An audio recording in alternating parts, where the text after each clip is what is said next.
Yeah, Chris, I got here shortly after the incident happened, and it was still extremely chaotic when I arrived. I saw folks running, and I talked to so many of them who gave me their perspective. And like you mentioned earlier, this is still very much an active investigation. Where I'm standing right now, it was filled with people along this sidewalk just right outside of the Allen Premium Outlets, and all those folks were waiting for their cars, but they won't be able to access it tonight. Many of them had to actually get Ubers and ride shares to take and find their way home because this is all part of the investigation right now. But I want you guys to listen to some of their perspectives.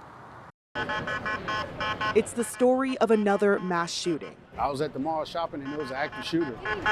This time at Allen Premium Outlets. Multiple people died. Shoppers, on a Saturday afternoon, heard 10, 15 more shots go off. Had to hide, run, and fear for their lives. I spoke to many people.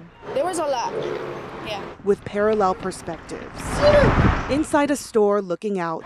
There's this guy dressed in all black, wearing a vest, has an assault rifle, and he's just shooting at people. Cole Korchak says they barricaded in the back. It was fight or flight. With no time to think.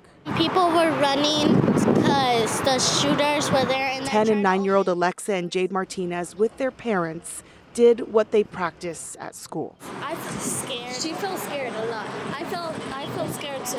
When the gunshots finally stopped, I seen the shooter. It was an active shooter. I seen him when I was walking out. He had on a vest and some Chuck Taylors. Aaron Fleming saw the shooter was dead. Dad, I just want to let you know I'm all right. So much relief, yet so much pain for the victims hurt or killed. A couple people down, and on the way out, there was a couple people down, and the actual shooter was down as well. What they witnessed, they won't forget. It's just not fair. Not fair for anyone. The story of another mass shooting. This is the world that we live in right now. This time in Allen, Texas.